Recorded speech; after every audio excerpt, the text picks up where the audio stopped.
life was like a box of chocolates. You never know what you're going to get. Oh, excuse me. Hi, welcome to Let's Talk eBay. Today is Sunday, November 8th, 2020. Thank you for tuning in. I just want to start off by saying thank you to all the new subscribers who recently subscribed to my channel. It is greatly appreciated. Hope you like the content and you come back for more. This morning, and it is in the morning, I usually do these videos sometimes late in the afternoon, but just want to put it out there. Just want to get this information out there to all my subscribers and for those who are online resellers. If you're new to my channel, the Let's Talk eBay segment, I also do the reselling news. As you can see, I'm a little dressed down today. Well, it's Sunday, you know. I got an order to get out, and I just want to talk about thrifting. It's usually a hit or a miss, especially when I go to the things I buy. And I want to just get right into it. Okay. So anyway, you're probably wondering what the title is, thrifting, hit or a miss. It is. It's a hit or a miss. And just like that thought came into my head from that Forrest Gump movie. Life is like a box of chocolates. You never know what you're going to get, right? It's true. Prime example. I bought this camera yesterday, I think it was. Yesterday, I picked it up or the day before. Anyway, I got it when I had a 50% off. It's got the stuff in it. It's got the memory card. It's got the cable, the AC adapter, rechargeable batteries, you know, the cable strap, and all that other little stuff with the user guide and stuff like that with it. And it's got the memory stick. And I picked this up. This is the model. It's on right now. It's on eBay. And here's the problem with it. You know, life is like that. It is like a box of chocolate when you're buying things like this. You know, I looked it up, you know, I was checking it out in the, what do you call it there? In the thrift store, you know, you open up, you take the package out, make sure, you take the contents out, make sure everything's there. You look at the camera, make sure the camera's in good condition, not scratched, damaged, or whatever. And everything checked out great. Everything checked out great with this here. But lo and behold, when I went to, what do you call it there? I brought it home. I recharged the batteries up on it. And I put it in the camera. And at one point, I was getting to take pictures. Now, I have this on eBay right now for parts not working. But I also have some still shots where I was able to actually power it up with the batteries I had. I was using, what do you call it, Duracell batteries. Now, the Duracell batteries I had been laying around. My battery tester says they're good, but maybe they're not fully charged. Or maybe the battery tester could be off, you know. Maybe they're not really fully charged.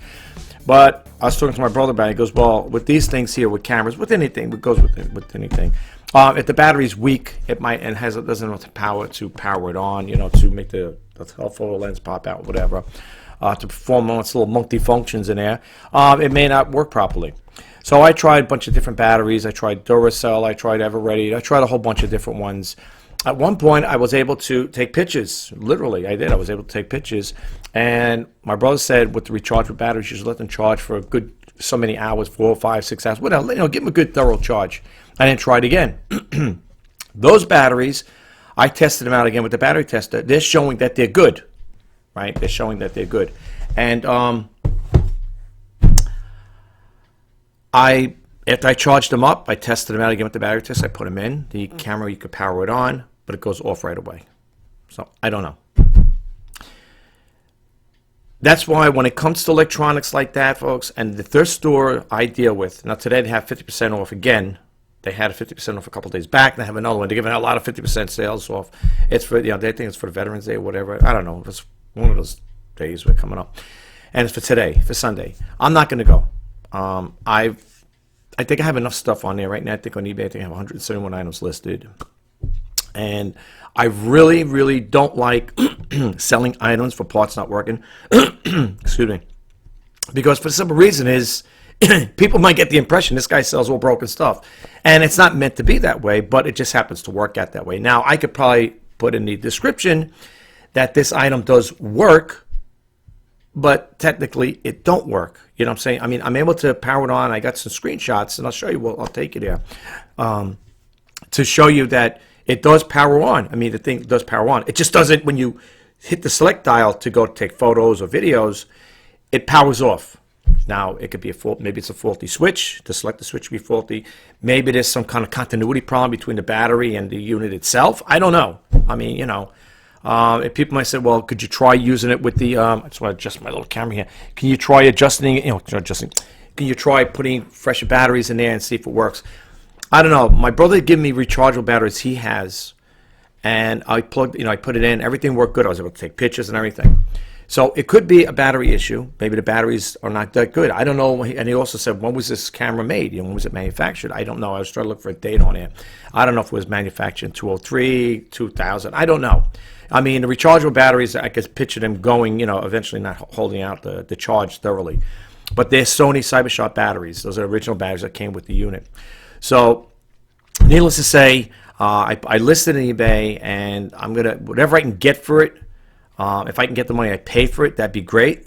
It's going to probably be a break even, but I got it with best offer on there. So we'll see what happens with that. Okay.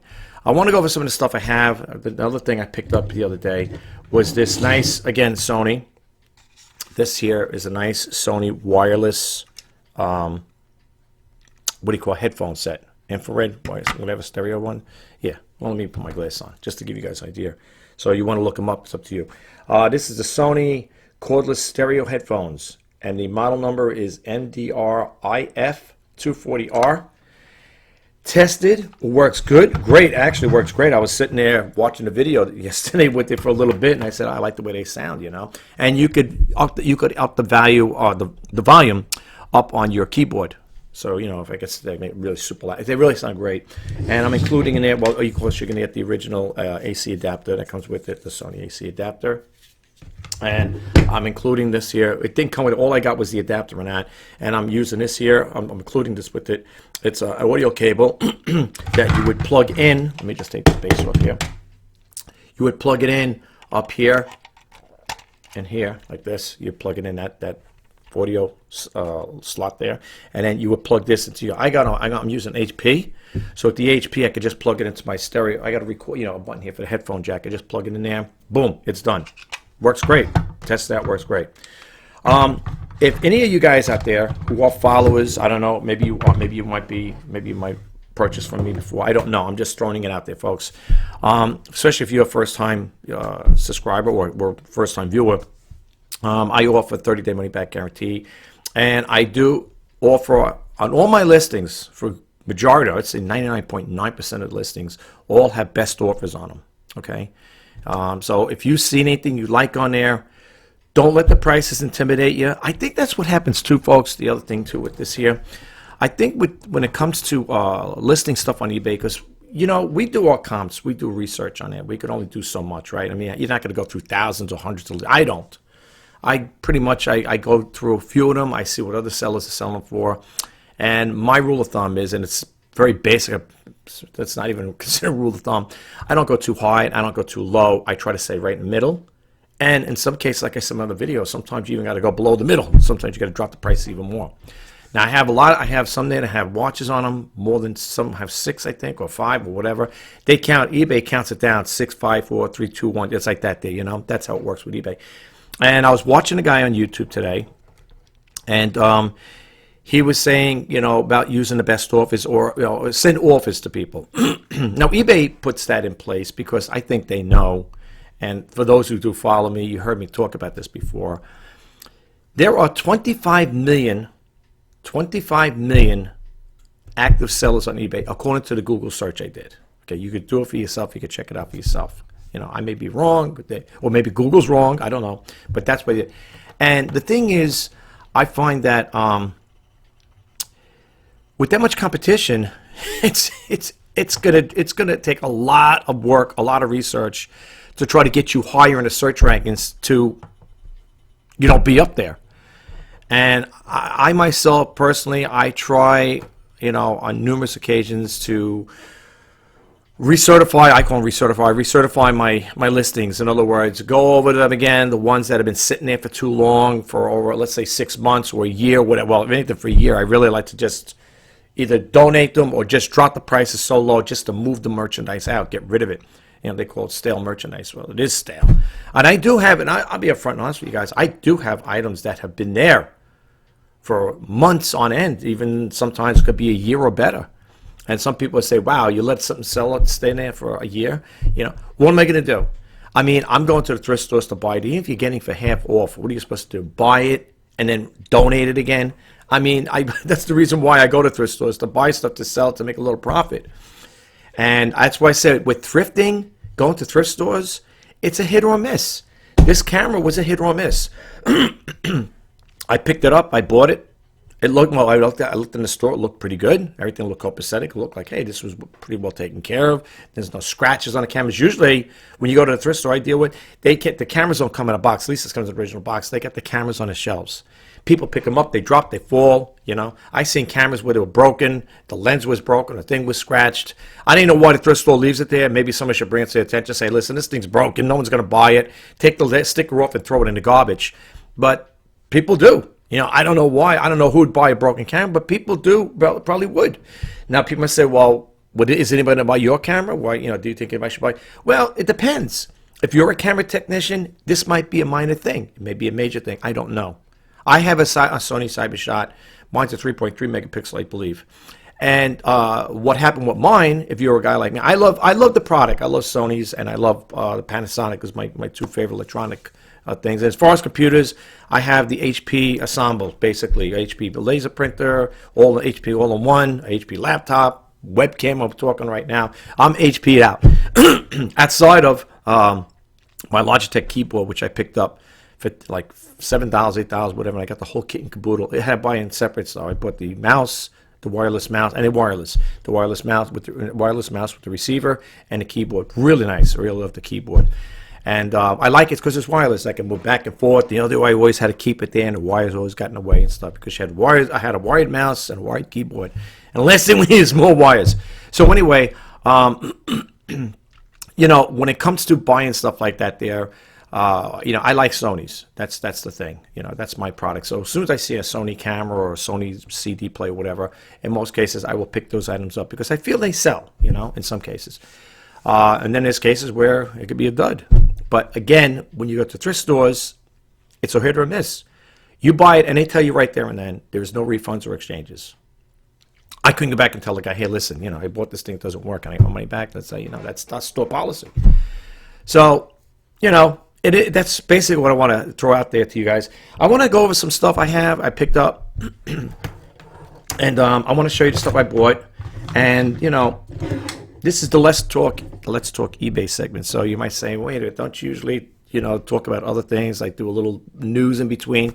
Well, yes and no. I don't know if I'm going to do the reseller news today because right now it's 10:14 in the morning, which is great. I feel more energetic in the morning towards the afternoon. It's like, it starts getting like a little heated out after a while because I do have other things to do throughout the course of the day. It is Sunday, I like to have a little somewhat day of rest, but I don't because I'm busy, putting stuff out, and I want to get information out to you guys. That's the most important thing with me. I want to get this information out to you guys. Try to help out the best way I can, But I know I'm kind of like skating around the issue. I had so much stuff, and I just kind of like deviate from what I tell you. Getting back to the other guy who's talking about the best offers. Well, send offers out. I tried that in the past. I tried sending offers out, and I have, like I said, I have some of the items I have on my watch list. I have six watches on certain things on my listings, and I tried that there. I really, gave the buyers I thought were good prices because if you go any cheaper, you might as well give it away. Really, just tell the buyer, hey, pay for the shipment, it's yours. So I would make offers like that, and to be honest with you, I never really seen an uptick in sales. This person who did it claimed they got 5 sales by sending offers. Now I'm not making any derogative statements here saying that that's not the case. I'm not saying, the person's a liar. He did. He showed. He goes, I saw this, I saw this, I saw that. With the send offers. And I think eBay does that there. The reason why they implemented that in their system is because they know the competition's fierce out there. There are people probably selling the same thing. You might have an item that might 20 or 30 other sellers are selling the thing, and it's being competitive. And how competitive could you be unless you're willing to basically give it away? Seriously. I mean, I'm seeing this camera here. I think I might have it a little overpriced for an item that's what I'm selling for parts not working. But here's how I look at it. But the components itself, You know, in some cases, think about this here, folks, for 1 minute. You know, I had a relative that was in the used car business. You know, they get used cars from people. They buy them for maybe $300, $400. You know, they call them the junkies or junkyard or whatever. And they say, okay, and this is how I look at it. Now, you're probably saying, I mean, and believe it or not, it sounds crazy what I'm about to say. I'm equating that theory, or whatever you want to call it, analogy, whatever you want to call it, with selling on eBay. Believe it or not. And the reason why I say that is because here's what I look at. When you take it, when a junkie buys a car from you, it gives you $200, $300, $400, whatever it is for a used car. They take that car and they dismantle it. And do you know they make more money selling a car in parts as they would a whole car? Seriously, don't get inside. Check it out for yourself. I had a relative who was in that business for a long time until he retired, and that's what he used to tell me. You get the car for cheap, and you start breaking parts down. And let me tell you something, folks.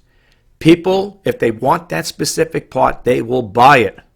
He would sell the engine separate, the transmission, fenders, bumpers, whatever, rims, if it was like a sporty-looking car. And that would turn out to be more money. They get more money than the car. And the person only paid $300, $400 for whatever it is back then, right? So they make more money. It's the same thing with this camera. Now, if I really want to, instead of selling the camera as a whole for that low price, if I think I got it for $29.99, I could take that and sell it in pieces and probably make more money. Now, people will say, well, why don't you do that? Well, I could do that. I could also sell the box, too. You know, boxes sell, empty boxes sell. I don't know if you guys are aware of that. Empty boxes sell. If you have an iPhone box, you know how nice they come in those boxes. Go on eBay and you'll see. Put in an empty iPhone box. And you know why it would sell? Why people buy them? It might be a guy like me. Let's say I bought an iPhone 6 phone, right? iPhone 6. I got the iPhone 5S, but whatever. And I want to sweeten the deal up. I want that box. I want that box. I want to buy that box. I'm going to order from the seller. They have a best buy. If they got a best offer, I'll make a best offer if I can get as cheap as possible. I'm going to get that box. And when I take my pictures, I'm going to say it comes with the original packaging, and if they have the user manual, it's even better yet, right? And then I would incorporate it with my iPhone. iPhone 6, iPhone 6, I got the iPhone 5S Plus, whatever. And I'd sweeten the deal up a little. Now, the average person, like myself, I would shop for that. If I'm going to shop for a phone like that, if I'm going to buy a phone like that, I want to have that box. I want to have the user manual to go with it. I want the Apple iPhone, the earbuds that go with it as well. That's even better yet if you could sweeten that deal up and throw them in there. So now you got a nice, almost complete package, pretty much complete, right? Minus the SIM card, because that you can't. That's the buyer's got to use their own SIM card, of course. But you sweeten the deal up, and people will probably be more attentive and more attractive to that than supposed to just say, I put a cell phone there, iPhone 5S. And people sell them like that, believe it or not. I've seen them. Check for yourself. But the thing is, with this business, I always feel it's always good to try to sweeten the deal up. Okay? I have over here, where is it here? I want to share with you guys. If I can get it, get the package out. Nope, wrong one. I'll show you guys what I got, but I just want to, if I can get it. I know I put it in here. I got a bag here full of stuff, and I can't. The thing I want to show you the most, it's either at the bottom of the box or, the bottom of the bag here. I'll show you what I got. I'll go over it really quick with you guys. I don't want it to be broken. Let's see, here it is. Okay. I kept it in bags because when I put it in the storage facility, I don't want dust or anything to get in. I always keep it in the bags. This here is a Sony Discman, right? Now, I bought this at the thrift store. Even these are a hit and miss at the thrift store. Again, you buy it, you own it. There's no exchanges, no refunds. That's it. You're buying it at your own risk, so to speak. And and I don't bring batteries with me to test it out. Sometimes they have AC adapters hanging up because they sell adapters to these things. And I noticed with Sony, if you're going to match it up, always check the voltage. The voltage is usually back here. It'll say 6 volt, 4.5. I think this is usually 4.5 volts, if I'm not mistaken. Anyway, I'll test that out to make sure it works. I'll go get a CD in there. I'll put it in there. And they usually have headsets. I don't put them in my ear because they're hanging up there unless they're brand new. I'll just keep it there and plug this in, plug the AC adapter in the thrift store because I don't bring batteries with me. And I'll just hold it there and listen to see if it's playing music. So that's one way of doing it. But there were times when they didn't have the adapter to test it out, and I didn't bring batteries. Like I said, people said that. One guy said you should bring batteries when you go to the thrift store. It's not a bad idea. It's not a bad idea to do that, actually. And and I would test it out, and this worked. And then to sweeten it up, because all I would be selling is this, I picked these things up, brand new earbuds with it. Now, is this going to be a seller? Is this going to be a game changer by adding this here? I don't know. I don't think so. Maybe yes, maybe no. But I figure this way. I don't include the batteries, and I'll tell you why. People say, how come you don't include batteries with your items? Because people who follow me may know that, this guy doesn't sell batteries, and sometimes I do throw the batteries in, sometimes I don't. And the reason why I don't do that, folks, is because those batteries, believe it or not, and I said it before in other videos, ounces turn to pounds. It makes the item more heavy, okay? And therefore, the shipping charges are going to be, they're going to be included, and who's going to pay it? The buyer. So I don't include the batteries. And I'm serious, ounces do turn to pounds. If this was 1 pound, 2 or 3 ounces with the batteries added, that post office rounds it off to 2 pounds. Check it for yourself. Check it for yourself if you don't believe me. So I don't include the batteries, but I will include this. I mean, these are light. This is, I don't know, this is not even a half ounce, whatever. But I will include this with it. I want to keep the cost down. That's the best way to do it, too. If you're going to sell items and you're going to sell with batteries, you're going to have to, it's going to cost more. It's going to cost the buyer more, unless you're willing to eat the shipping up. And we all know there's no such thing as free shipping. It's usually padded in the price. So I got this for $29.99 with the headset here, and it plays nice. It's a Sony Discman. It plays great, and I have a best offer. So if people are interested in to see, I might say, it sounds like you're doing a segue to. I'm just sharing the stuff I picked up, the new stuff I put up. Okay, it's basically that. For those who follow me, I also do. I'll do sometimes what's sold on eBay. I do it on occasion, but I usually wait until I get some sales, a lot of sales. Decent sales. So yeah, that's the story with this here. You want to call it a segue? If you want to do that there, you could. But I'm basically looking at it that I'm sharing information with you guys out there, showing you what I got and stuff like that. And at the same time, I just want to, just rehash on certain things too.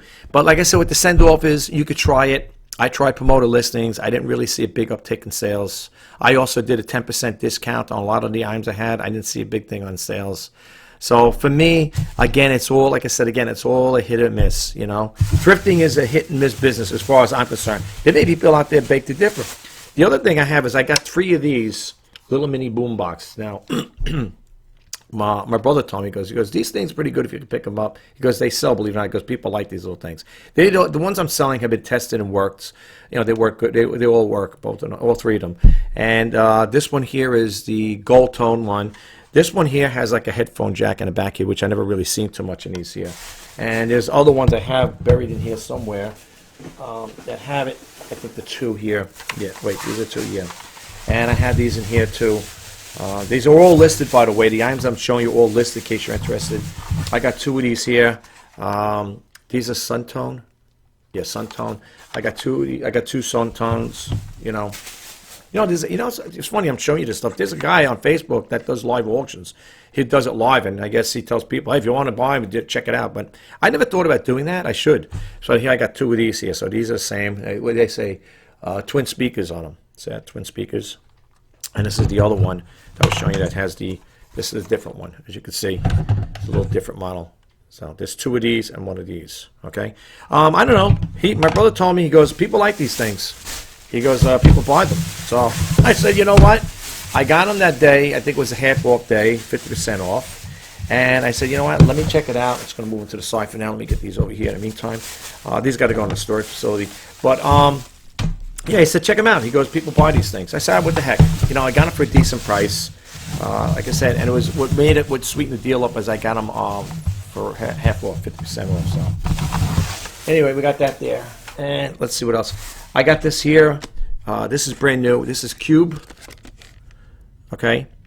This is Cube. What is it? Amplified. It's Century Amplified Speaker System. Yeah, these are brand new. So I like when I get stuff like this because you can't have people can't say, I bought that item for you. It doesn't work. It's pre-owned. It's not pre-owned. This is brand new. That's why I like whenever I got the opportunity, I'll get the brand new ones like this. So I'm hoping this will do good. I don't know. I got it on there. I was going to sweeten the deal up with that Sony CD player. I was going to include this with it, but then I'd have to ante the price up even more. So I figured, let me try selling it separate. So this is a Cube amplified speaker system. You got that. This one here, again, a hit or a miss. I bought this here from the local thrift store. It's a Sony, right? It's AM/FM cassette, right? Yeah, it's a Walkman. Again, I was told, get these here because these do sell, and they probably would. I put batteries in there, and the audible sound is so low. I mean, I was able to get it to change, because it's all digital here, to get it to play music and hear the news. Very low audible sound. I don't know if there's something I'm doing wrong here. It does have a few buttons here, but I played around with it, put new batteries in it. I have an AC adapter I hooked up to it to see. Unfortunately, I can't sell this as a working unit because people get it and say, hey, this ain't working, Always, listen, folks, make sure, don't try to I'm not saying it's going to happen, but be upfront and honest with people. I know we all want to make sales, but at the same time, you don't want it where the buyer is going to get and say, this thing don't work. You don't want negativity on your account. That's the last thing. I don't think anybody wants that. I think I got all of that stuff here. Let me see if there's something else over here. Oh yeah. I'm going through the little things. I'll show you. I got two other things I want to show you guys. I picked these things up here. Keurig. And they come with the instruction sheet. I guess I don't know what they give you that for. But these are the reusable, for the Keurigs. I got Keurigs, so I want to show you too. These are reusable filters. So one has the filter in it, and one don't. That's the one. We don't want that to fall. Yeah, this one has the filter in it. Okay, and it comes with the lid, of course, like that. And what you do is you could probably put any of your blend coffees in there, whatever, I would think. You can probably do it, put instant coffee in. And I wouldn't know. People say, how much would you put in? I don't know. Teaspoon, maybe 2 teaspoons. Depends how strong you want your coffee. But you would put it in here. It's a reusable filter. You would put that in there, pop this in here, put the lid on. And with the Keurigs, you got to take the centerpiece out. I'll show you that in a second because that's the next two things I want to show you. So I got two of these. This one has a filter. This one don't. No filter. But I'm selling it as a set because what am I going to do? Is sell one at a time. And they sell. Those things pretty much sell. People will buy them. Well, I want to show you some Keurigs. I got just two. And I don't know if you guys are going to be interested in them, but I just want to show you what I picked up. So we'll go with this one first. All right. This one here is the Model K10. Now, I've been selling quite a few Model K10s, B31s, and I sell these with instructions too. I will print them out. I print out the instructions. This is a nice clean one, to be honest with you. I had some really nice ones. I had ones that I wanted to keep for myself, but I'm not a Keurig drinker, you know what I'm saying? So anyway, we got this guy over here, nice and clean. This is the Model K10. Whenever I go to thrift stores, I always open up, and to me, this is me, the most important thing with the Keurigs is to make sure you get this in there, because to have this here, it's not going to do anything. All right, so what you want to do is, put this back in here. In order to use the reusable ones, right, to use this, okay, let's put this over here for a second. Well, we'll get the one with the filter in there. After you put your coffee in here, I'll give you a little tour at the little thing here, right, demo. After you put your coffee in here, you're going to pop it in here, you're going here. What you want to do, hold it up again, I don't mind holding it up. What you're going to do is you want to make sure, if you have the complete one like this, you take this out, this unit here. That's the one where you put the pods in, okay, and the Keurigs. Then, because you don't drop, listen, just to let people know, you don't drop this in here. I'm just saying, I'm not trying to be funny, but you never know. People might try it. You never know. So what you're going to do is you would take this here and pop it in like that. After you put your water in it, close it up. Now you could run the machine like you normally would, and you'll have your coffee or whatever of your choice. If you're a chock-full of nuts person or a Maxwell House person or whatever, they sell Dunkin' Donuts. They sell all brands of coffees these days. But that's the thing. That's the whole key to it, because you got to make sure you take this out. And believe it or not, people might say, "Yeah, really? You think people would?" Well, you never know. You never know. All right.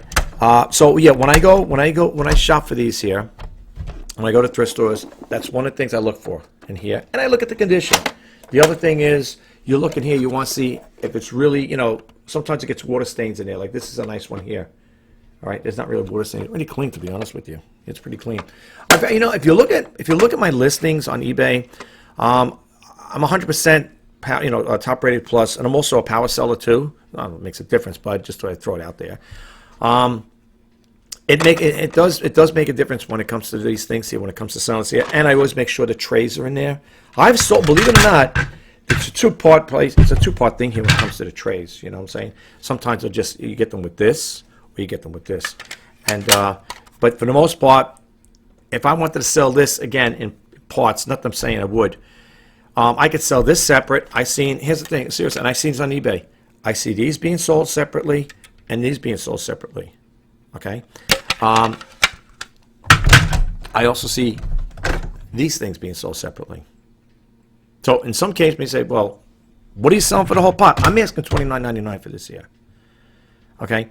If I sell the pot separate without this stuff in here, I could probably maybe make, not say double my money, but I could probably make a lot more money if I sold these in pieces.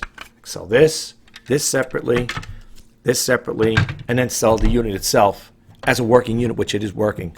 These units are tested over and over again with me. I can't tell you how many times I test them. Plus, you got to clean them out. I use the natural stuff to clean it. White vinegar. Now, Keurig makes its own cleanser. They have a Keurig cleaner. I don't like it. I don't know what kind of chemicals in there. I'm not saying it's a bad thing. It could be organic.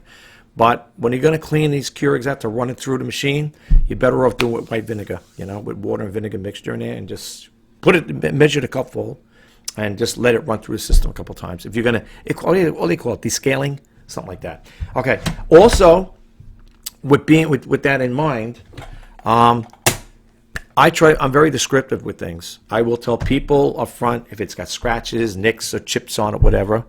And this particular model doesn't have. Here's the power button here, the brew button, and here's the power button. Now I notice on Keurigs, and people may say, "Well, that's how they come." They don't come like that. They fade. I put this in here in the listing. The power button faded, and so the brew button faded. But I include there, just as a tip, I usually include, what do you call it there? Instructional sheets. Let me show you in a second. Give me 1 second. I'm going to go get the instructional sheet. Okay, I'm back. Yeah, here's what I was talking about. Now, sometimes if you go that extra mile for your customers, for your buyers, whatever potential buyers, it doesn't hurt to give a little extra, You give a little to get a little, right? I printed out this here. Now, these are instructions for the Keurig B31. If you see me squinting, it's because I wear glasses for reading, but I just don't want to put them on all the time. Yeah, this is for the model B31, okay? But you could use this for the model K10, right? And basically, it is, I just printed out a sheet like this here, right? Like that. Where is it? And it's just to give the people, show them that, how to set it up. Sometimes it has, I might print out a little more, but these are the instruction sheets on how to, use the machine. Now you might say, what triggered me to do this? Well, believe it or not, I'm not trying to be funny either. I had a message from a buyer who bought this model, the K10. That's for B. I know you're probably saying, well, that's for B31. And, oh no, B31 and K10. The instructions are for the same exact. It's the same thing. Believe me. A buyer contacted me after they purchased it and said, "Excuse me, how do you set this up? How does it work?" Now, I know it sounds crazy. People might say, but it's not. It's not. Some people will get something like this here, and unless you show them how to use it, I don't take it as a bad thing if that person asks. No question or no question stupid, for a person to ask. And the person messaged me and said, "How do you use this? How do you use this item? How do you how does it work?" So I did a video. I directed the buyer to my video. I did a video and he's here showing how I set it up and stuff like that. And the buyer went to see the video, and the buyer got back to me after they seen it. They said, "Oh, thank you very much. It helped me. That video helped me out." Something along that line there. I also directed her to the website which I use to print out manuals called Manuals Lib. I think it's .com or .org, one of them. And they have manuals for pretty much a lot of products out there, electronics, Sony's, like coffee makers, stuff like that. They pretty much cover the whole basis as far as electronic things. I'm sure for other stuff as well, other brands.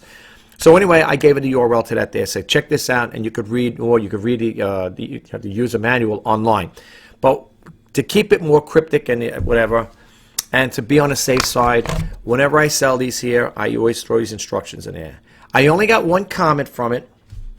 A person said, well, it was very nice that you include instructions with it. You know, people may get it and throw it in and say, yeah, but you're wasting ink. You're wasting your toner, your paper. Hey, look, I put it out there. I'm out here. I want to help people the best I can.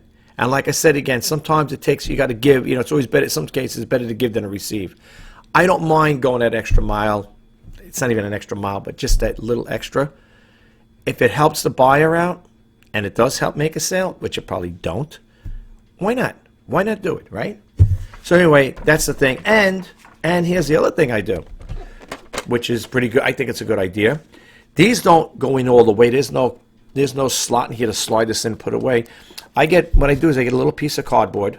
I wrap it around the plug, and I put tape over here. They can slide it off. It slides off.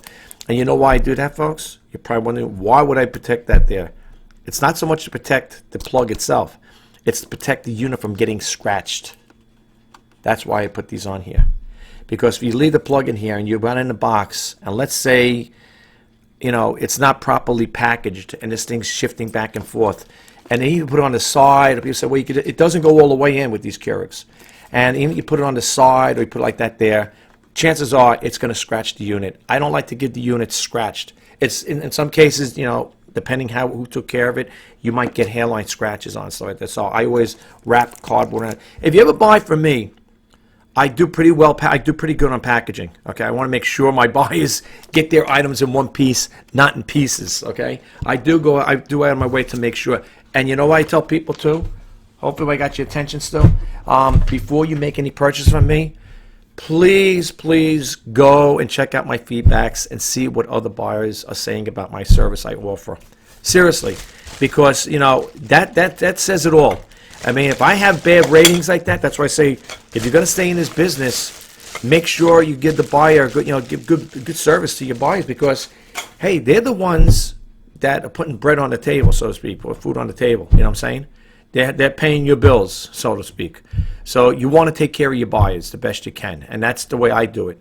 Look at that's why I tell people, before you make any purchase from me, read the feedbacks. See what other buyers are saying. If you don't like what they're saying, or you think, you know, it's not that important, then fine, you know. Hey, people will buy from buyers with 97% feedback. Doesn't necessarily make, you know, sometimes there's buyers out there that just, they're not happy with the service for whatever reason. But I always try to maintain that positive saying, you know, like that positive, I'm trying to say what I'm trying to get the word, that positive showmanship as far as like when it comes to sending items out. I want to make sure you guys are getting good stuff. I always say I want to send my items out, and I want the buyer to get them in one piece, not in pieces. You know what I'm saying? I'm all for my buyers. You guys are number one. I don't know if you're a subscriber and you buy from me, but if you're not, just to throw it out there, my buyers are number one to me. You know, number one priority. So I want to make sure you guys are happy. And the last thing I picked up over here was this one here, which, you know, Keurig. Let me tell you something. I was in the thrift store yesterday. Keurig makes so many different models. I was with my brother yesterday. They didn't have the 50%. Today they have it. I should go back and buy it. They have a Keurig one, a Keurig coffee maker, with a clear, I never seen it with a clear reservoir. It's not the one on the side, but it's on the top.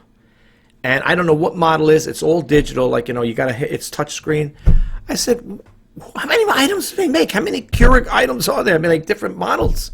It's phenomenal. I mean, I never seen so many different models before.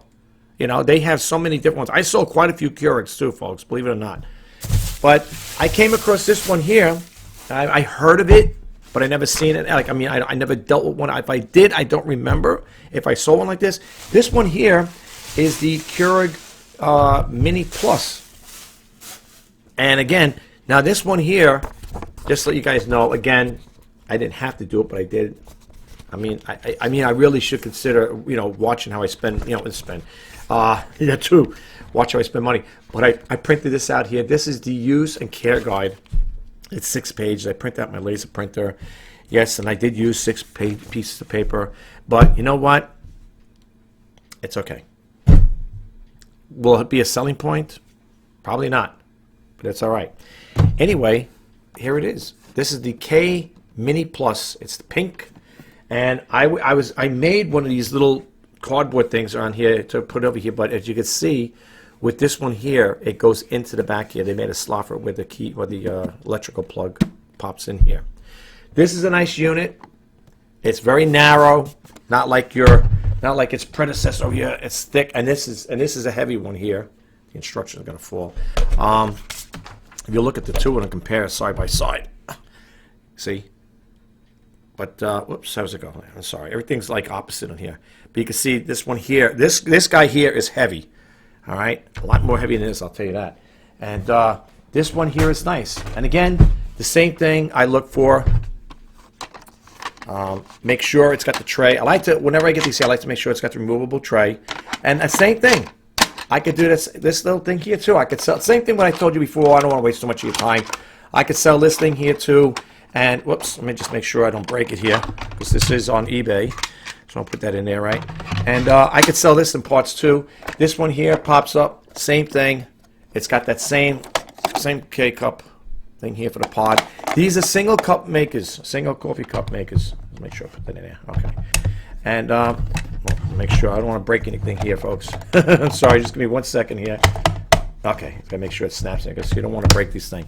This one here has got like the push button thing here too. I think that's how you push it to brew. Power on, and I don't know if there. And it says strong on here. I think it says strong if you want the coffee to be strong or whatever. But this powers on, and this here, the reservoir on this one pops out. Unlike that one there, that's a fixed reservoir. This one pops out. Okay, pretty clean too. Pretty clean unit. Yeah, and you would fill it up. Well, the best way to do it, they got little things over here, a little calibration thing. Well, not calibration, but like a little measuring thing. You can't see it because of the glare. But anyway, it's got little things up here, and you could fill the cup up there. The best thing, this is my standard coffee cup. If I fill this up with water, which I'm not going to fill this up, but I would just put this in here, pour it in, and add my pot in there, and boom, that's it. It's done. But this is a nice one too. And again, I don't know if I sold one of these. I might have sold one of these a while back, but I don't recall. I really don't recall this one. I know there was another one that's a different model. It's a little more slimmer, and it's small. I had it on, it's probably my sold listings there. And the ones, though, I have to honestly say, the ones that seem to sell a lot, if you're gonna sell these type of things, the model K10, B31 sell. This one here, I got this, I think, this is a little more pricey than that, believe it or not. I think I got this one with best offer on eBay. I think it's either $59.99. It ain't $69. I think it's either $69.99 or $59, something like that. It's in that ballpark. Okay, so I got that there, and whoever gets it, they're gonna get this use and care guide. Okay, so those are the things I picked up for yesterday. I picked up that stuff. I'm trying to think if there's anything else I wanted to show you guys. I think that might be it as far as that part goes. I know it seems like a segue, folks. It's just that on occasion I like to do these things. And I also want to say one thing too. I also picked up now as you can see here, if you look at my listings, I have one of these bases I picked up at the thrift store. It's the base for the Blue Yeti mic. It's a gray. This is a silver one, but I got that on as well. I was going to show you that there too. Let me see something. Where's my glasses here? Let me go back into this here. Let me back out of this screen. Give me 1 second. I want to show you the things I have. I'll show you the things I sold from that I picked up. No, I thought I had more stuff to show you guys. That's basically it, because I had the my screen that for the photo screen where I took all the pictures of the items, and basically that was what I wanted to show you guys. In regards to sales so far for October, they weren't too bad. They were pretty decent. Not as much as I hoped. For those who follow me, I'm a small volume seller on eBay. I've been with them for over 20 years. It doesn't make me an eBay guru, but I do like to share information with you guys whenever possible. Like I said, I do the reseller news and I do the Let's Talk eBay segments. And basically people say, well, what's the difference? You could just combine them together. I know, I toy around the idea. Let me just explain a little as to why I do it the way I do. First off, the reason why I have it like that broken up in two segments is the Let's Talk eBay and the Reseller News. Is the Let's Talk eBay is basically what I'm sharing with you guys right now. It's my own personal experience with eBay, or maybe it might have been a situation I had with a seller, a buyer, or there might be some new notification or change that's coming up within eBay, and I want to share that information with you guys. I want to make you guys aware of what's going on. It's basically on a one-to-one level, personal, my personal situation with eBay, and I'm just putting it out there with you guys, just to share information. The reseller news, on the other hand, when I do that segment there, it's basically I go over, I open some windows up. My favorite sites for those who follow me, I like not do business, but I like to use ecommercebytes.com and Tame Bay News, and I also on occasion will go to Skip McGrath's websites. I think, to me personally, I think those are good, viable sources of information when it comes to eBay. There are other windows. I do open up other websites. I get Google alerts, and I get email notifications on the items on changes that are upcoming within the e-commerce world, so to speak. Being an online seller for over 20 years doesn't make, like I said again, doesn't make me an expert, but I do like to share information with you guys. That's what my YouTube channel is all about, folks, too. For those who are new for the first time, I call it the His Initiative, to help, inspire, and share. I want to help people out. I want to inspire you to do more, and I also want to share information with you guys. But the most important thing with this YouTube channel, for all intents and purposes, is that you guys get a takeaway from it. Now, showing you this here might not be a takeaway, but just basically this guy's just showing the stuff he's got going up on eBay. Well, yeah, but I am talking in between about other things. Rest assured, okay, that if you subscribe to my YouTube channel, I will be discussing things that are business related, okay? I may talk about the software I use to create my videos, the software I use to create my website. I'm also, I like to do how-to videos and do-it-yourself videos and things of that nature on occasion, because I am a vlogger as well. So you may see that happen on occasion. You may see me talk about something different. But let me tell you something.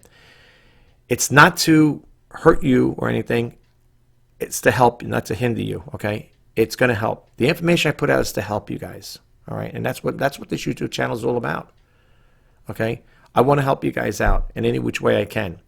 I have older videos that I did back 2016, 17, whatever.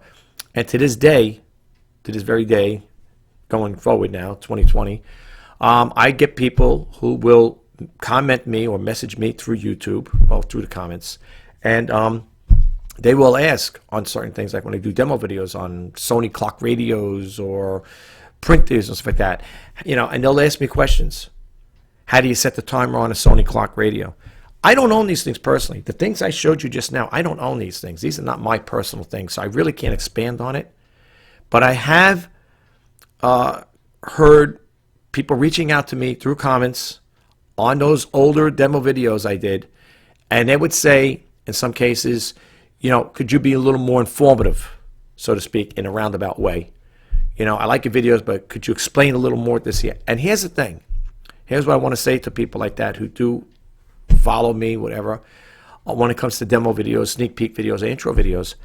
I will try to do my best to be more informative and give better instructions on how to use a specific thing to the best of my ability. Remember, folks, I don't own these items, okay? I can only be more forthcoming and giving information when it comes to the things I personally own. If I'm getting something that doesn't have instructions, people say, well, maybe you can print. That's what I did. I know how to use Keurigs. But for those out there who don't know or how to use certain things, going forward, I will give instructions. I will print them out. And, yeah, it's going to cost me money probably in paper and, use a little toner up. But you know what? If the buyer gets it on their end and they're happy with the information, where they don't have to contact, I don't care. They can contact me anytime they want. But if I could just circumvent that problem, where if a buyer buys a Sony digital clock radio from me, and I'm able to give instructions on how to use it, I will do it whenever possible. Now there might be a couple on my listings that I don't know if I included instructions on them. Sometimes I just don't have the time, but if not, before I get to sell that item, if I remember it, even if I didn't put it in the description, I will print out a basic user guide, not too many pages, because when on Manuals Lib, And they had manuals there on certain items for like 50 pages, or I see one for 128 pages or whatever it was. It was a whole bunch of stuff. I don't remember what it was. It was definitely something electronic. And I said, there's no way I'm printing that out. That's a lot of paper, and it's a lot of toner to use. And not only that, when you're printing that many pages out, and now you're going to include it, and let's say the buyer doesn't expect it, but you're saying, I would like to give this to the buyer. They already paid the shipping. That's going to increase the shipping. So you're going to eat the shipping cost, not the additional. You can't tap it onto the buyer and say, hey, by the way, you bought that Sony clock radio from me, and it's so many pages. The postage went up an extra $2 or $3. They're going to say, hey, I didn't ask for the booklet. You printed it out. You're going to have to pay it. So make sure if you're going to do something like that, first off, I wouldn't print out 128 pages or even 50 pages. Okay? This booklet, the one I printed out for that Keurig, is 6 pages. But even if it costs me a little additional extra, because it's going to weigh, it's going to add, make the weight go up a little, maybe by ounces. But if it is a little, and the buyer already paid, it's a set. They had their price paid for, for the postage, and it costs me money. I'll eat the cost. Okay, but for the most part, some people say, you don't really have to do that, but I do. That's the type of person I am. Okay, I want to give. It's always, I like to be a giving person. I don't mind on occasion to do something nice like that for my buyers. And you know what? In return, your buyers appreciate it, and they like what they see, and they like what they're doing with it. And that's why I tell people, and I'm sorry if I repeat myself again. That's why I say, if anybody's going to hit my listings on eBay, and you see items you like, and you might feel it too costly, too pricey, too pricey, that's why I put in there, like the item, like the price, make an offer. I think some people are very reluctant to make offers. I think they feel funny making offers, really, seriously. And but you never know, And it also is a good guide when it comes to selling things. I'll tell you why. In marketing, when I was going to college for business, in marketing, like we say, the professor would tell you, the item is going to the people are going to pay for what they feel it's worth. In other words, something along that line. I don't remember. It took many years. I went back to, I was in college, but. In other words, it's like, like they say, water finds its level, whatever, something like that line. It's the same thing. I base that same principles on when it comes to listing items. People are going to pay for what they feel it's worth. Now, here's the thing. With best offers, I've had some real doozies. I mean, real doozies. Just to share this here, I had an item, and it's my fault. I don't know if it was for $5.99 or $7.99 or whatever it was. I don't know if the buyer was being serious or they were playing games with me to see. Maybe they just want to have fun and see what, hey, maybe this guy may get rid of it, at that price. The buyer, I think it was either $5.99 or $7.99, whatever it was, made an offer. No exaggeration. I don't have it to share with you guys. I mean, if I did, I should have said it. I think I should start doing that to say when I get crazy best offers. $1 on something low as that, and the buyer tells me they offer $1, and then the buyer has the nerve and the audacity to sit to say, and you pay the shipping. I'm like, excuse me? I just hit the decline button. You don't dictate to the seller. That's like me going to Walmart, walking into Walmart, picking up an Apple iPad or what they got over and say, listen, this is what I'm paying for it, and you're not gonna charge me any sales tax. This is what I'm paying. This is what I want. You know what I'm saying? You can't dictate to a seller what you want. You could ask a seller, could you work with me? Or that's what I have, quote unquote, best offer, to sit there and say, hey, listen, not say it like that, but when you make an offer, be fair. Be fair to the seller. You want to be fair to yourself. You want what you feel it's worth. Then you make the offer, and you see if the buyer is willing to, accept the offer. If not, then the seller will make a counter offer. I've done that on people I felt were too. Not that one. I just declined it because they were very mean the way they said it. You don't tell a person, I'll give you $1 and you're going to pay shipping and hand. That don't work. I don't even bother countering. That to me, I just hit the decline button.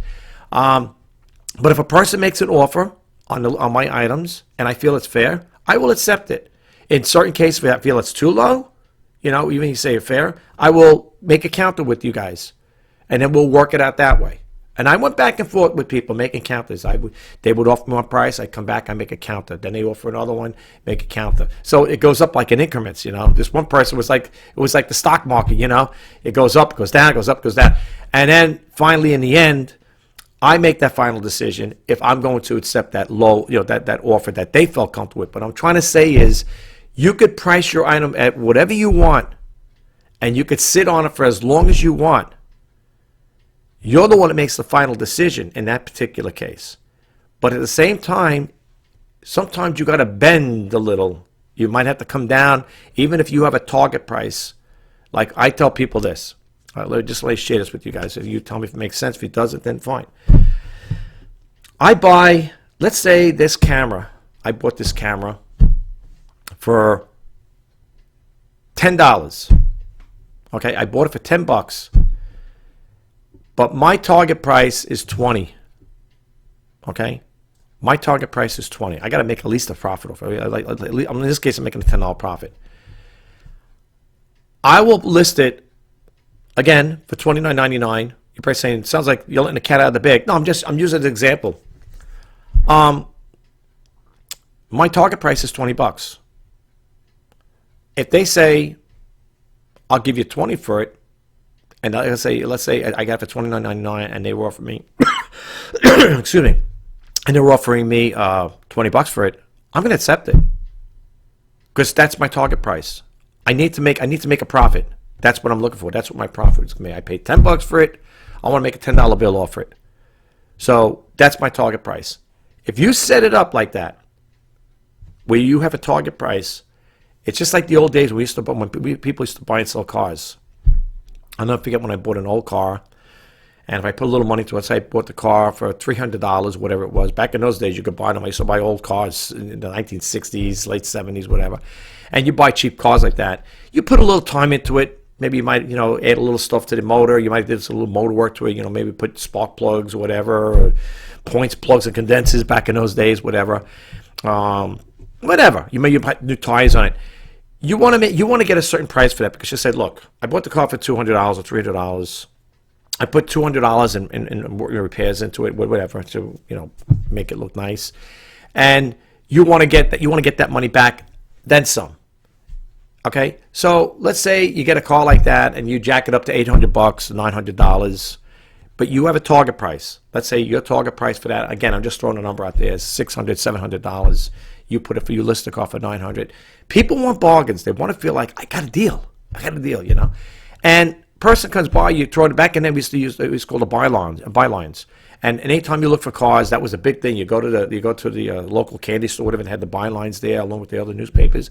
You would buy that, you'd get that paper, and you look in there, and they have the areas where your township, where you live, and you would look. Okay, selling a '65 Chevy Bel Air for $200, $300, $400, $500, whatever it is, and you would look through the bylines. And then people will call you up. Is that car still for sale? Are you negotiable on prices? Right? And if you put in the ad, negotiable. If you put firm, that means you're not going down. Okay? Now, with eBay, you can be firm, and basically you can be negotiable. How? With the best offer. When they make an offer, if you put the price out there, and they make a best offer, that's negotiable. You negotiate with the buyer. So, yeah, you could do stuff like that. Okay? But here's the thing. When it comes to, like I said, with the car, you got to have a target price, okay? If the buyer, if I have that car and I'm looking for $600 on, the buyer, I put it for $900, whatever, or $800, and the person comes down, I come down a little. As long as I got my $600, I don't care what they're coming down with, what they're offering. It's the same thing kind of like with eBay, selling. That's what it basically is, almost the same thing. Have a target price in your mind. Don't go so low where you're giving it away, okay? You don't want to go so low where you're giving the thing away for, it's up to you. Maybe you just want to get what you paid for it. There were times I thought like that. I said, geez, maybe I should just sell it on for what I pay for it and don't make any profit. Just get it out. Or you could donate it. And here's what happens.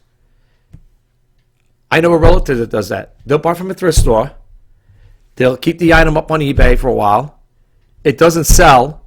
And they give it back to the thrift store again. And what happens? The thrift store ends up selling an item all over again. So now that item got sold twice. It's a win-win for them. It's a lose for you. So if you're willing to go that route where you just want to unload it. I want what I paid for it. When I get it out of here, I want to clean the inventory out, then that's a whole different ballgame. You're the one that's got to make that final decision. Nobody can make it for you. Okay? But that's basically it. I don't know how long this video is going to be. I'm sorry. I just want to share information with you. But it's true what I said earlier in the beginning. Thrifting is a hit or a miss business. It really is. Because, like I said, sometimes people say, I got good deals out of it. And sometimes you say, I took a wash. I took a bath on it, you know. It's true, you know. I will say this. I will leave you with this guy. With this before I close the video out. When you do go thrifting, okay, if you're not a person that's heavily into electronics or you don't know too much about electronics, my advice is stay away from them. Seriously, I'm telling you from experience. I've had that happen in the past where you might say, well, with that other one, that little Sony Walkman, the one I told you being sold for parts, there was really no way for me to test it out. I couldn't find the adapter for it. I didn't bring batteries with me, which people say you should bring batteries with you, know. Yeah, and then they're also going to bring a headset because unless you use the one they have over there at the thrift stores, and believe it or not, they sell used earbuds. Whenever I sell things like that, I like to include new ones, especially with what's going on today with this pandemic thing. I'm not saying it to be funny or anything cute, but it's true. The less things that touch the person's body, the better. All the items I have are always disinfected. They're cleaned up, I make sure everything's touched. Like I said, before I touch these items, I always wash my hands, of course. But, I use like a light disinfectant on it. Because, like I said, they're in a thrift store. And there's a lot of hands touching those things, folks. And I'm not saying it's to be funny. Yeah, we all wear masks. Some people wear gloves. But you never know. You never know. Let's put it that way. Okay? It could be some freak thing happen and, you don't know. So that's another thing. When you're bringing these items home from the thrift store, after you wash your hands, put gloves on, whatever, and then, use a mild disinfectant, something. You don't want something that's going to ruin the surface, damage the surface on these things. But, try to disinfect the item before it goes out to the buyer. We got to try to protect our buyers as well. You know what I'm saying? We got to do the best we can with that. Now people say, well, prior to all the pandemic, did you do all that? I've always cleaned my items. Even before the pandemic, years and years ago, I've always cleaned things. I've been on YouTube, not YouTube, but I've been on YouTube for a while. I've been on not been on, but I was doing research on certain things that I was selling and I was trying to get comps from other sellers. And I see things on there.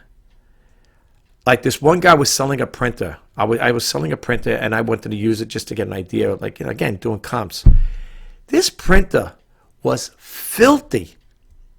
And it looked like the person took a picture in a warehouse. The printer was dirty. It might have been used in an auto place. I don't know. It looked like it had grime, like grease on it. And this person's got this thing on here. This was years and years ago. So don't even ask me. Like, I don't. People say, I'd like to see a picture of that. I'm sorry. Maybe the next time if I come across something like that. But I'm not here. This ain't the Hall of Shame.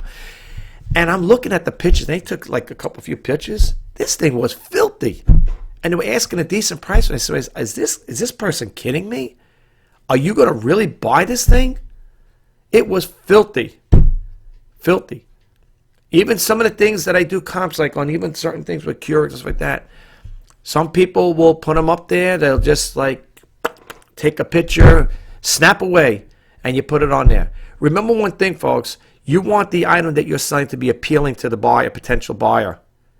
Okay? If that thing's got dirt on it or it's not cleaned properly and stuff like that, I don't know about you, but I am not going to I'm not going to even give it a second look or thought on buying it. Absolutely not. Positively not. Because, I don't know. And remember one thing, too. The items that we're picking up from these things, especially when it comes to certain things, like I said, I pretty much sell the Keurigs. We don't know the person, how they keep house, so to speak. So you might, you know what I'm saying? You just got to be more cautious with things today, But I was like that right from the get-go, I'm not saying all buyers. Don't get me wrong. Don't take it the wrong way now. I don't want people to sit there saying, who are you? You don't know. No, I'm not saying in a bad way, honest. I'm just trying to say, people will maybe just take something like these things here and, take pictures and whatever. But if you're going to, if it's something personal, like these ain't mine, I don't own them personally, you know what you want to do and say, well, I had enough of the Keurig. I'm an instant coffee drinker. And they say, well, I had enough of that there, so I want to go back to instant coffee, whatever. Let's say I had the Keurig for many years or whatever. I don't care for it anymore. I want to get rid of it. So what you do is you're going to, especially if it's brand, you bought it brand new. Hopefully, for anything I bought brand spanking new, it's going to be top 8 condition. Okay, unless something happens, I will let you guys know. Yeah, I bought this personally, but kind of got a scratch or a little ding or whatever. I will let you guys know ahead of time.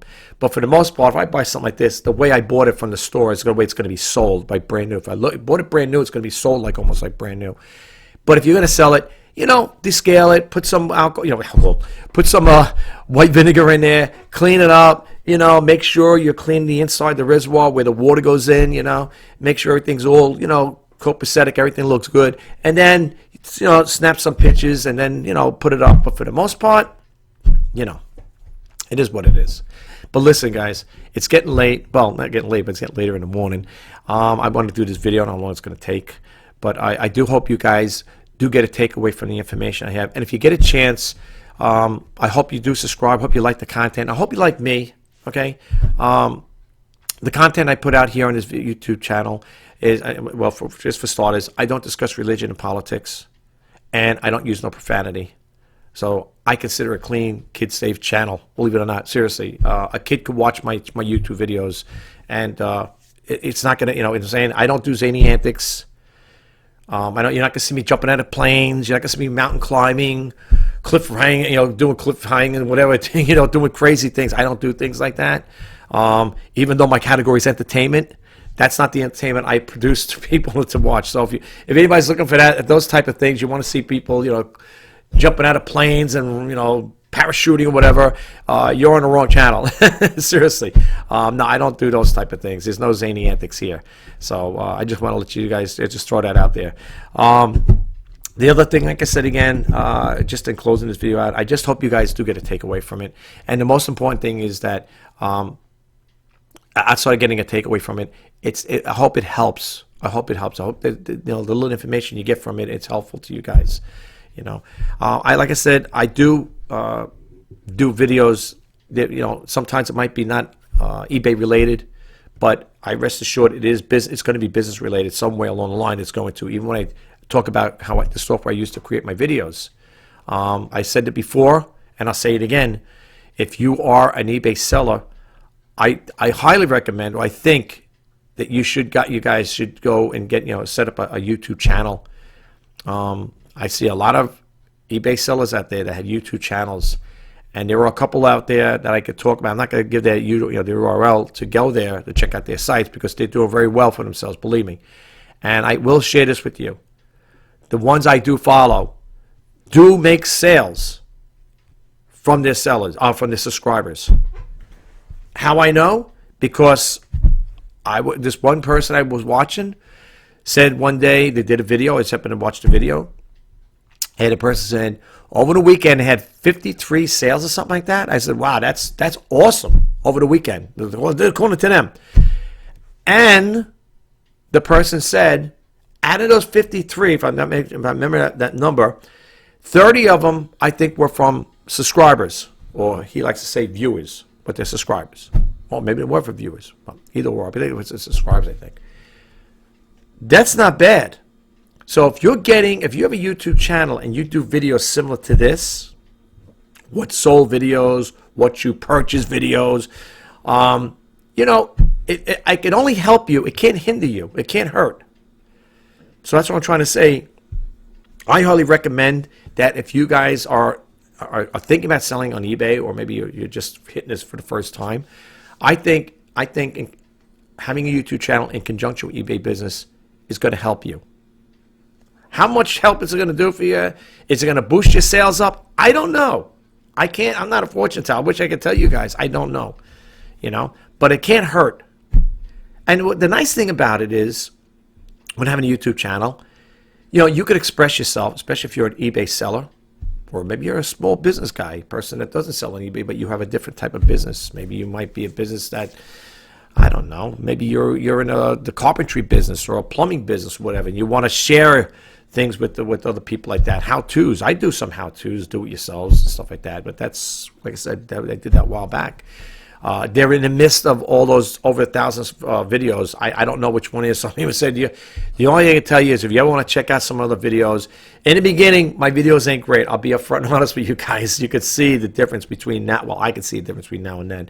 Not that I'm saying the videos I produced today are great, but there is a difference in the way I did the videos back then, you know. I was new to YouTube, and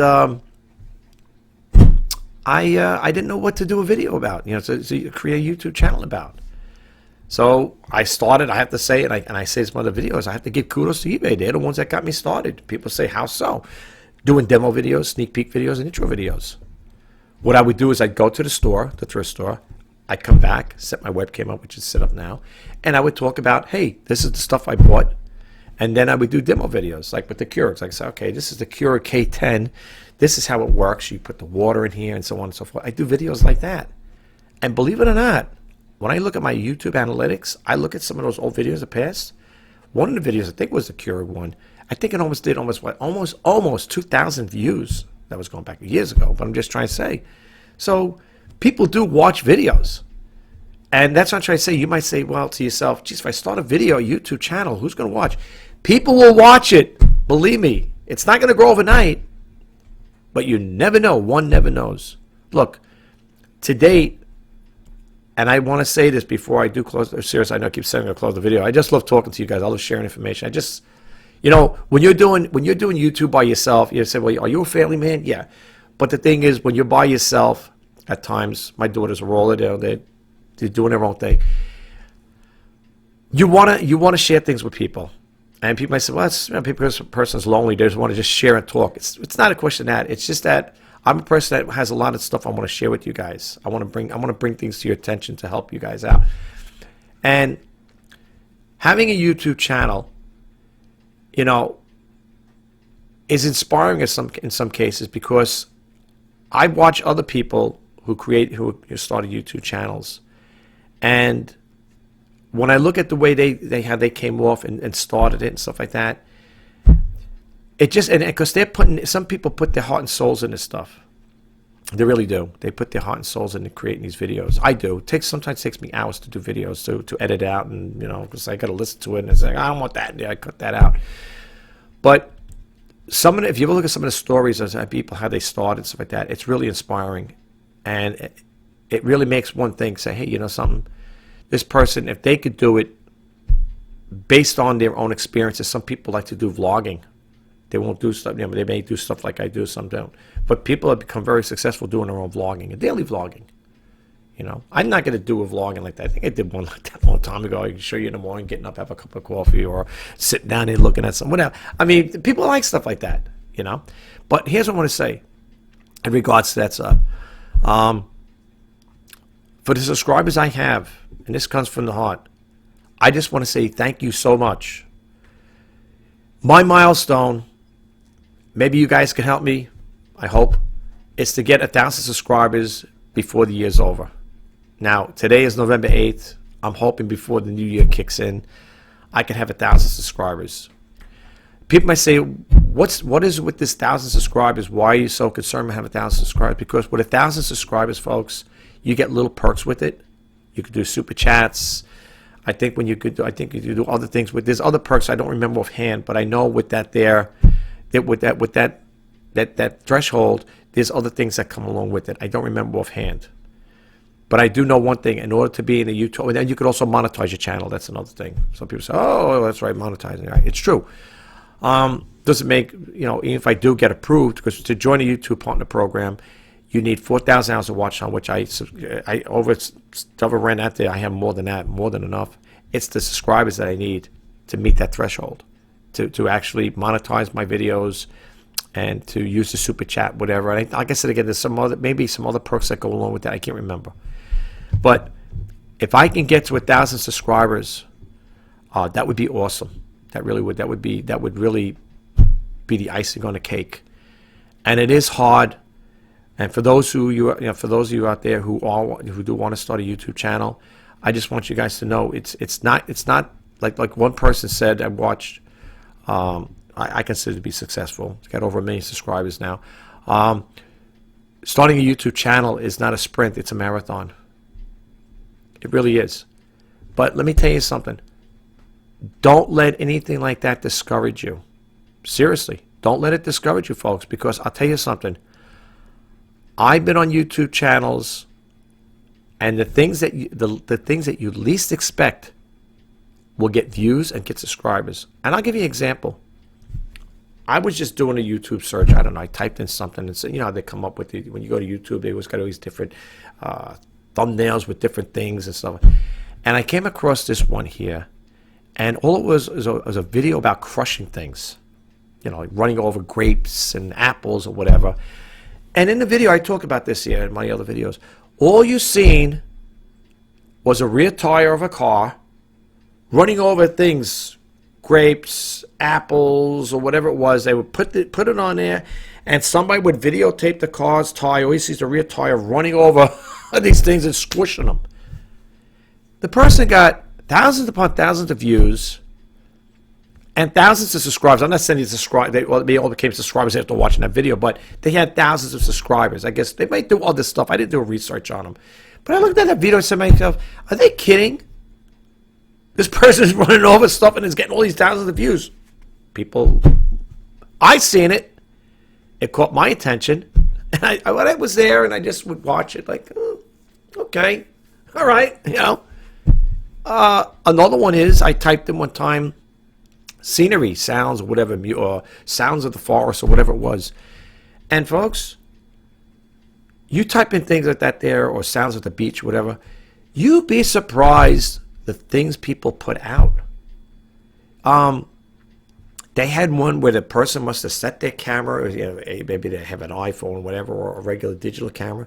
They set it up in the woods near a babbling brook, and all you hear is the water running down, and you hear the birds in the background chirping and stuff like that.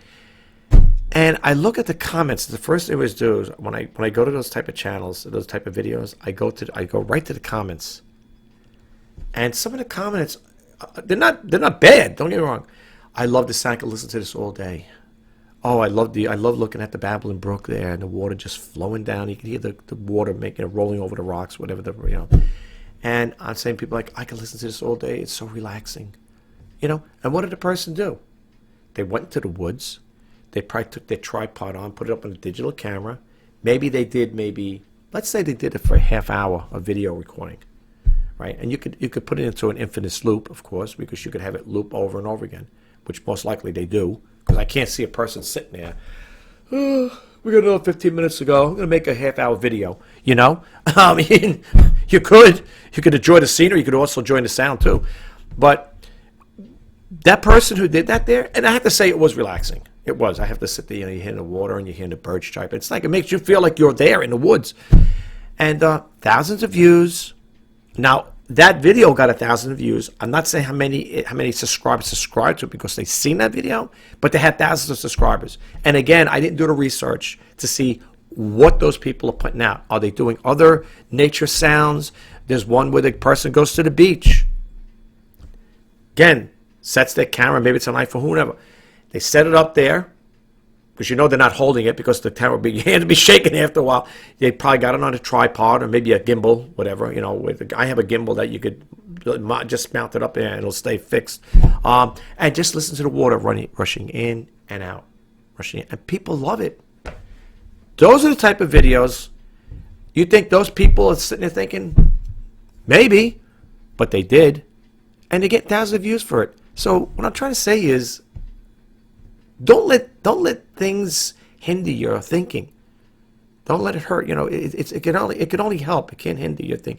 Don't let things like that bother you. What are you going to do about it? Maybe a person, it's a bird watching. I used to be a bird watcher. I used to love watching birds. When I was younger, I had a bird watching book. I would break up some bread, throw it out there, and I had a little pad on like a summer vacation, you know, and I would write down, oh, I seen a cardinal today. I seen a blue jay. I seen a mockingbird, whatever. I'd write it down. And I loved it.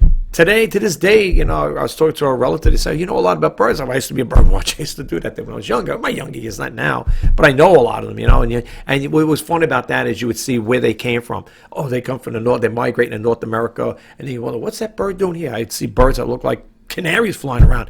There were birds that I see on my other job going more towards out east over here. I'm on an island, and I would see like these little birds look like canaries, but they're not. They're not like people say, well, people let them fly. No, these were like a cluster of them. Different colors, beautiful birds.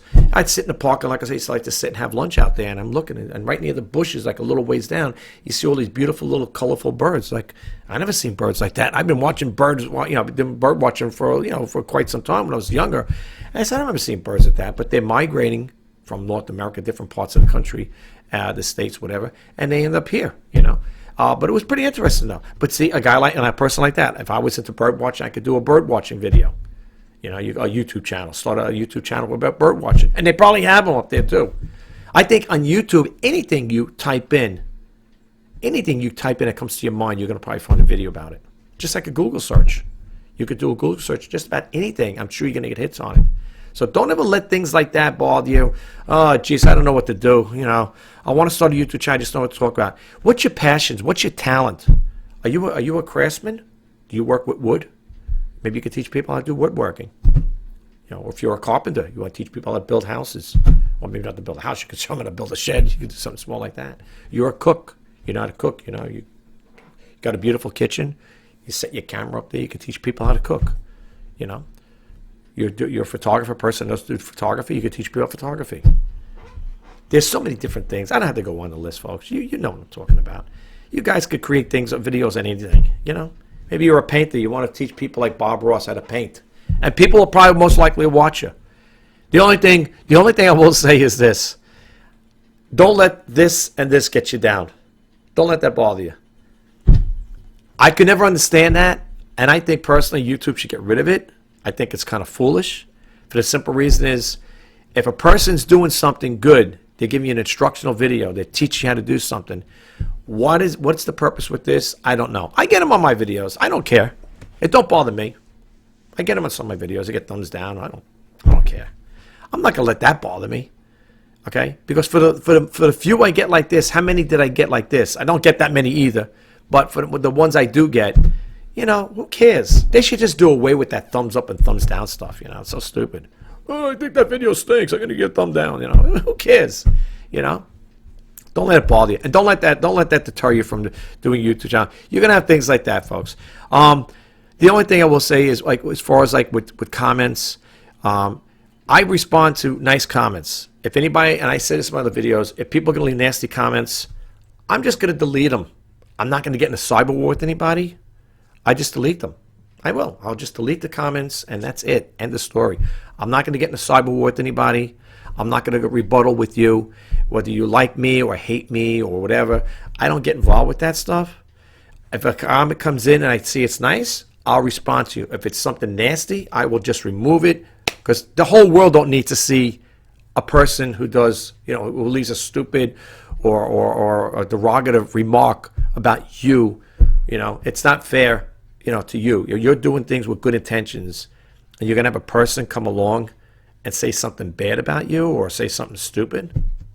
Remove it. You can remove those. Believe me, you can remove them. All right. Look, it is getting late. I know this video is going to be super long. I just want to leave this to you guys. If you are thinking about selling on eBay or you are an eBay seller, I'm wishing you guys all the best in sales. Do your research when you go into thrift stores before you pick up certain items. What I explained to you earlier today, let that sink in your head saying, hey, you know, I got to think about this. You guys got a point. Now, if you're a person that just wants to buy something, you know, on the fly like that, say, well, I'm just going to take a chance. That's totally up to you. The other tip I want to share with you guys, when it comes to buying board games and puzzles, this is me personally. I'm not saying anything against anybody who does it, but, you know, just the opposite. I buy only brand new puzzles and brand new board games, and I'll tell you why. If you buy a used puzzle from the thrift store and it's a 1,500 piece or 2,000 piece puzzle, and you got a person doing that puzzle, and that one or two pieces are missing, you know for a fact, I would think, unless the buyer's really mad, they're gonna probably leave you maybe a neutral or a negative feedback.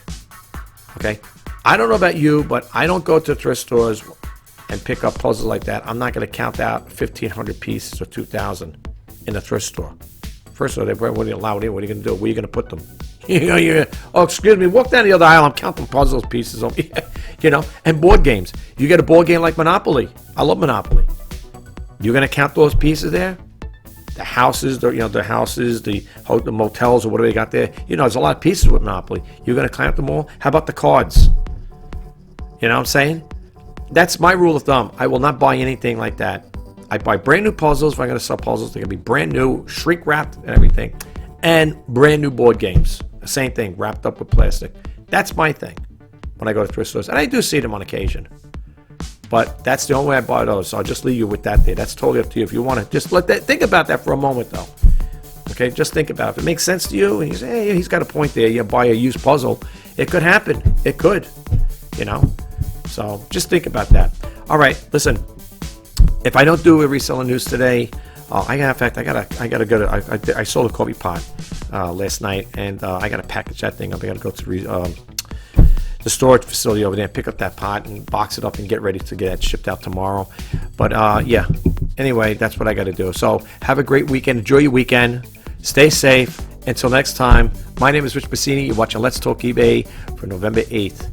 Wishing you guys all the best sales.